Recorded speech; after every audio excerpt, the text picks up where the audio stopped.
ایک مرتبہ حضرت سیدنا موسیٰ علیہ الصلوۃ والسلام نے اللہ پاک کی بارگاہ میں عرض کی، یا اللہ عز و جل، مجھے اپنے حبیب صلی اللہ تعالی علیہ وسلم کی شان و عظمت کی ایک جھلک دکھا۔ اللہ پاک نے ارشاد فرمایا، اے موسیٰ، تو اس کی تاب نہ لا سکے گا، البتہ ہم تجھے محمد صلی اللہ تعالی علیہ وسلم کے بلند درجات کی فقط جھلکی ہی دکھا دیتے ہیں، لیکن یہ یاد رکھو کہ جب وہ جلوہ تمہارے پیش نظر ہوگا تو تم اس نور و عظمت کی وجہ سے بے ہوش ہو جاؤ گے۔ حضرت سیدنا موسیٰ علیہ السلام نے اللہ پاک کی بارگاہ میں عرض کی، اے اللہ، یہ عظیم درجہ محمد صلی اللہ تعالی علیہ وسلم کو کیسے حاصل ہوا؟ تو اللہ پاک نے ارشاد فرمایا، ایثار کی بدولت۔ اب یہ ایثار کیا ہے، یہ ویڈیو کے آگے میں آپ کو بتاتا ہوں۔ تو اللہ پاک نے ارشاد فرمایا ایثار کی بدولت، پھر فرمایا، اے موسیٰ، کوئی شخص ایسا نہیں کہ اگر وہ عمر بھر میں ایک مرتبہ بھی ایثار کرے تو میں اس سے حساب طلب کرتے ہوئے حیا نہ فرماؤں۔ اس کا مقام جنت ہے، اور وہ اس کے جس حصے میں رہنا چاہے، جس حصے میں رہنا پسند کرے، رہ سکتا ہے۔ پیارے اسلامی بھائیوں، جب زندگی میں ایک بار ایثار کرنے میں اتنی بڑی عظمت ہے تو جو بار بار ایثار کرے، بلکہ جس کی زندگی ہی سراپا ایثار ہو، اس کی عظمت و شان کیا ہوگی۔ اب ایثار کسے کہتے ہیں؟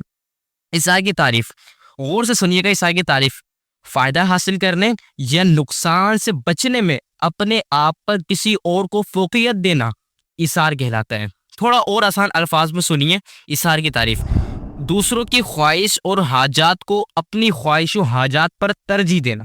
چلے آپ کو میں ایک واقعہ سناتا ہوں، اس کے ذریعے آپ کو پتہ چل جائے گا ایثار کہتے کسے ہیں۔ ہمارے پیارے آقا صلی اللہ تعالی علیہ وسلم نے ایک جگہ دو مسواکیں لی، ایک جگہ سے دو مسواکیں لی، جن میں سے ایک کچھ جھکی ہوئی تھی، یعنی ایک مسواک تھوڑی سی ٹیڑھی تھی، اور دوسری مسواک سیدھی تھی، یعنی وہ زیادہ اچھی تھی۔ تو پیارے آقا صلی اللہ تعالی علیہ وسلم نے کیا کیا کہ جو سیدھی مسواک تھی وہ اپنے ساتھی صحابی کو دے دی، اور خم یعنی جھکی ہوئی مسواک اپنے لیے رکھ لی۔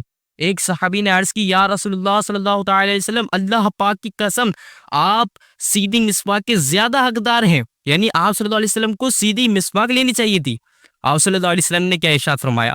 آپ صلی اللہ علیہ وسلم نے فرمایا، جب بھی کوئی شخص کسی کی رفاقت یعنی ساتھ اختیار کرتا ہے، اگرچہ ایک دن کی ایک ساعت یعنی گھڑی بھر ہو، تو قیامت کے دن اس رفاقت کے بارے میں سوال کیا جائے گا۔ اب یہاں پر جو پیارے آقا صلی اللہ علیہ وسلم نے سیدھی مسواک، اچھی والی مسواک اپنے ساتھی صحابی کو دی، تو یہ پیارے آقا صلی اللہ علیہ وسلم نے ایثار کیا۔ یعنی اس میں کیا کیا پیارے آقا صلی اللہ علیہ وسلم نے؟ اپنی خواہش کو دوسرے کی خواہش پر ترجیح دی۔ اور ہمارا تو الٹا ہی حساب ہے کہ ہم اچھی چیز اپنے لیے رکھتے ہیں اور گھٹیا دوسروں کو دے دیتے ہیں، لیکن ہمارے پیارے آقا صلی اللہ تعالی علیہ وسلم نے کیا کیا کہ جو اچھی مسواک تھی، جو اچھی چیز تھی، وہ اپنے صحابی کو دی۔ اللہ پاک ہمیں اس سنت پر عمل کرنے کی توفیق عطا فرمائے۔ صلو علی الحبیب صلی اللہ علیہ محمد صلی اللہ علیہ وسلم۔